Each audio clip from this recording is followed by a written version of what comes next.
الحمد لله رب العالمين.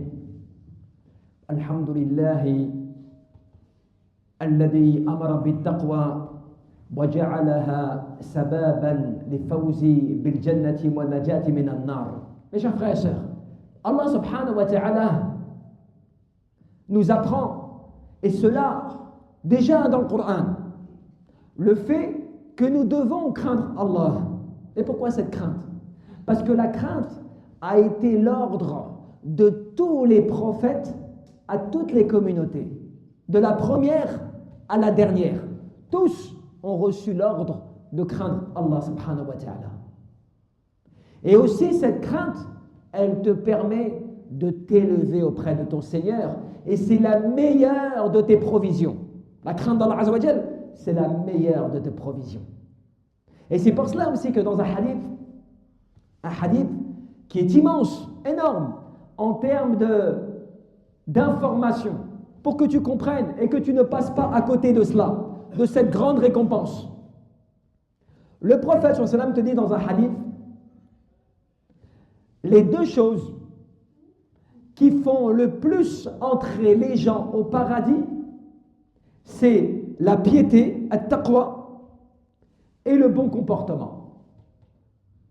La piété et le bon comportement, ce qui veut dire que les causes qui sont les moyens permettant à l'adorateur d'Allah subhanahu wa ta'ala d'accéder au paradis est parmi les plus grandes causes, ou bien, je préciserai plutôt, le plus grand nombre de personnes leur permettant d'accéder au paradis, eh bien, se traduit par ces deux grandes causes.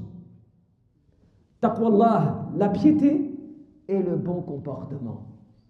Donc ce n'est pas rien, c'est une information qu'il est extrêmement importante de prendre en compte, puisque le prophète Mohammed ne t'a pas dit fais ceci, fais cela, même si dans d'autres hadiths cela est indiqué, mais là c'est particulier. Il te dit que le plus grand nombre des gens, de ceux qui entrent au paradis, sont ceux qui feront preuve de piété et de bon comportement. Parce que tu sais, la piété, quel est son rôle? Quelle est l'interprétation et la compréhension qu'on doit avoir de at-taqwa, la piété? La piété, c'est le fait que tu places une barrière entre toi et le châtiment d'Allah. La piété, pourquoi Allah Jalla fi'ula, il t'appelle à le craindre, il t'appelle à faire preuve de taqwa? Pourquoi? Parce qu'en fait, il t'appelle à placer une barrière entre toi et sa colère, entre toi et son châtiment. Tu me diras, mais Allah subhanahu wa ta'ala est bon, Allah il est doux, Allah il est pardonneur, bien sûr. Allah subhanahu wa ta'ala, wa huwa arhamur rahimin, il est le plus miséricordieux des miséricordieux, mais aussi il est le plus dur en châtiment. Allah Jalla fi'ula, il est le juste par excellence.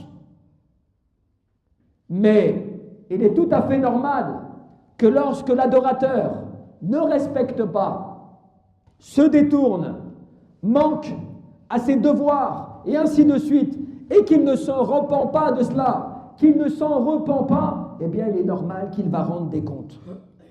Allah Jalla fi'ula bittaqwa, par la piété, Allah Azza wa Jal, il t'appelle à mettre une barrière.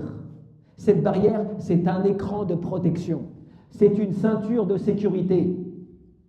Quand tu es dans ta voiture, eh bien, tu ne roules pas comme cela maintenant aujourd'hui, sans ceinture de sécurité, en te disant, pas de problème, je gère. Tu sais très bien que tu prends des risques.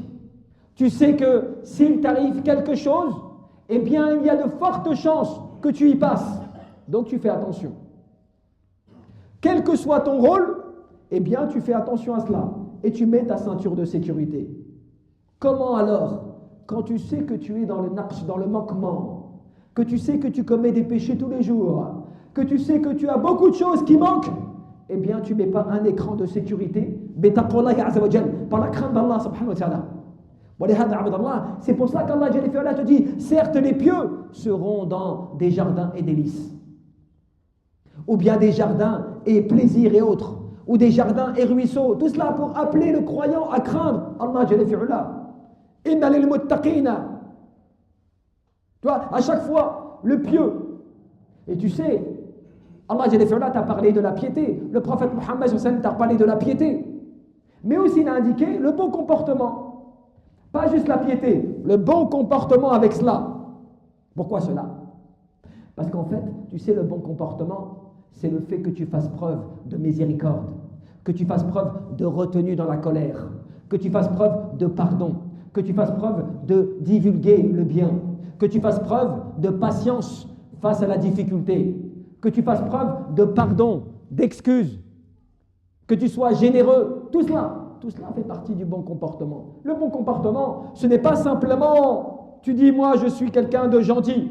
Non, il faut que cela se voie. Beaucoup de gens, ils ont un bon comportement.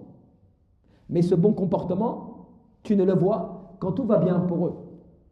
Et il ne faut pas que tu aies de problème avec eux. Et il ne faut pas que tu dises une parole par erreur à ces gens-là. Et il ne faut pas que tu aies pris quelque chose qui leur appartient.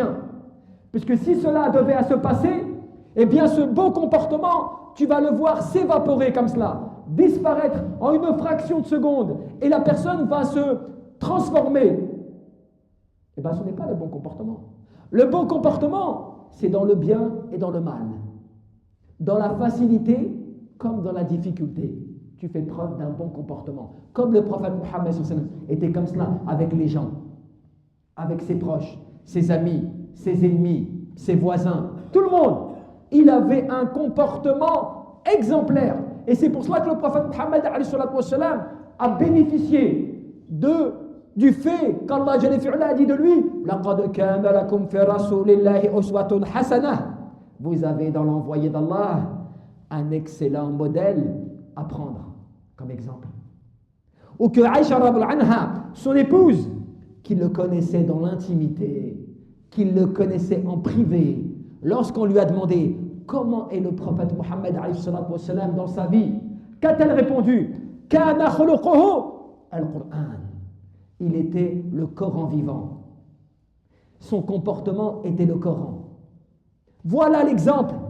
C'est pour cela que dans ce hadith, on ne te dit pas la piété et le rappel d'Allah, ad-dhikr. La piété, wa tilawat al-Qur'an et la lecture du Coran. La piété, non, at-taqwa wa husn al-khuluq. Tu sais pourquoi encore? Parce que at-taqwa, c'est ta relation avec Allah. Et husn al-khuluq, c'est ta relation avec les gens. Si tu n'es pas bien avec les gens, tu ne seras pas bien avec Allah subhanahu wa ta'ala. Si tu es bien avec Allah, tu seras bien avec les gens.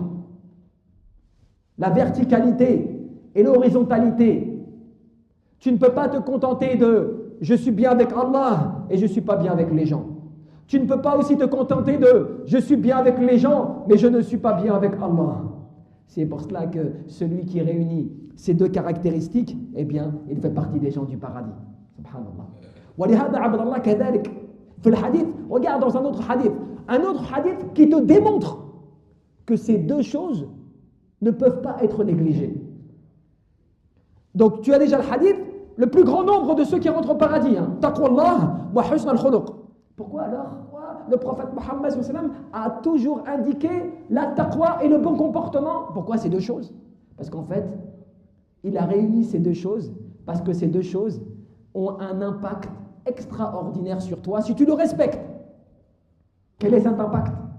Eh bien, at-taqwa va purifier, va améliorer ta relation avec Allah. Et husn al-khuluq va purifier et va améliorer ta relation avec les gens. Et après on te dit, at-taqwa, ça te permet d'obtenir l'amour d'Allah. Et le bon comportement? Eh bien le bon comportement, il appelle les gens à l'amour d'Allah. C'est pour cela que beaucoup de gens se sont intéressés à l'islam, se sont reconvertis à l'islam, sont revenus à l'islam, se sont repentis par des fois le bon comportement qu'ils ont subi des gens musulmans, de celui qui était bon, gentil, généreux, patient, qui avait toujours des bonnes paroles, qui était toujours là à vouloir le bien pour lui, à vouloir lui donner constamment des bons conseils. Cela, à un moment, l'a amené à se dire, mais qu'est-ce qui le motive comme cela? Quand des gens voient des peuples dans des calamités et qu'ils voient que ces gens-là ne désespèrent pas d'Allah, Tu peux désespérer des gens, mais ne désespère pas d'Allah. Dans la pire des situations, tu vois filisanihim sur leur langue, dans leur langue, tu vois qu'ils sont toujours là à dire Alhamdulillah, Alhamdulillah, Mahmadallah, Inna lillahi wa inna ilayhi raji'un. Eh bien, les gens sont des fois épatés, des fois les gens sont stupéfiés comme cela, se disant mais quelle est cette force au fond d'eux-mêmes, dans leur cœur, qui leur permet d'être comme cela? Mais c'est parce qu'en fait, ils ont un comportement où ils montrent la dignité, ils montrent l'exemplarité, ils montrent, tu vois, la bonne façon d'être en toute situation. Et cela, yad'u an-nas ila mahabbatillah. Ça appelle les gens à aimer Allah. C'est pour cela que tu ne peux pas te permettre. Abadallah, il faut que tu le saches. Ces hadiths, pourquoi est-ce qu'ils sont importants? Parce qu'ils te montrent les fondements même de la religion. La religion tout entière est basée sur le bon comportement, mes frères et mes sœurs. La religion tout entière est basée sur le bon comportement. Celui qui manque au bon comportement a manqué à la religion. Celui qui augmente en bon comportement aura augmenté en religion. Et c'est pour cela, ibadallah, qu'il ne faut pas perdre de vue taqwallah wa husn al-khuluq. Wallahu a'lam. Tu sais, mon frère, ma sœur, quand tu réfléchis à cette crainte qu'il faut avoir et à ce bon comportement, eh bien, tu vas réfléchir à cela. Combien de personnes qui jeûnent, ils jeûnent, mais ils n'auront de leur jeûne que la faim. Que la faim. La récompense, ils la perdent. Beaucoup de ceux qui prient, ils n'auront de leur prière que la fatigue. La récompense, ils la perdent. Pourquoi cela? Dû à leur mauvais comportement avec les gens, dû à leur mauvaise sincérité avec les gens. Cela leur brûle leur hasanat. Cela leur efface leur hasanat. Rappelle-toi al-muflis, yawm al-qiyamah, kama fi al-hadith. Le ruiné, rappelle-toi le ruiné, le jour de la résurrection. Il va venir avec des hasanat équivalentes à la montagne de Hud, avec des hasanat énormes. Et ensuite, il va toutes les perdre. Il va tout va partir en fumée. Pourquoi cela? Quelles sont ses causes? Eh bien, il a insulté un tel, il a frappé un tel, il a menti sur un tel, il a tué un tel, il a été injuste à un tel, il a volé un tel, et donc il doit rembourser ses dettes. Au point que lorsqu'il a dépensé toutes ses hasanats pour rembourser ses dettes et qu'il n'a plus rien pour rembourser, alors qu'il a fait encore du mal à des gens, eh bien on va prendre ad-dhunub wal ma'asi, les péchés des gens, et on va lui mettre sur lui. Et à cause de cela, eh bien, il rentre à cause de cela dans le feu. Alors qu'il s'était présenté avec des montagnes de hasanat. Est-ce que tu comprends pourquoi taqwallah, la crainte d'Allah, avec husn al-khuluq, le bon comportement, il est fondamental. Tu peux pas les dissocier. Tu peux pas les dissocier. Celui qui craint Allah et qui a un mauvais comportement, il a un problème dans sa foi. Il faut le savoir, c'est pas moi qui te le dis. C'est le prophète Mohammed alayhi salatu wa salam. Pas besoin d'être un alim, d'être un savant pour savoir cela. Dis-toi juste, tu crains Allah, tu te comportes mal, il y a un problème chez toi. Tu es gentil avec les gens, mais tu ne respectes pas le droit d'Allah, il y a un problème chez toi. Tu vas paraître bien, et je pourrais dire oui, masha'Allah, anta rajul sadiq, tu es quelqu'un de pieux. Si moi je vois en toi taqwallah, et je vois en toi husn al-khuluq, le bon comportement. Là, je ne sais pas après la suite. Ce qui se passe, dans ton cœur, je ne sais pas. Mais en tout cas, ce que je vois, alhamdulillah, c'est cela. Mon frère, ma soeur, c'est cela.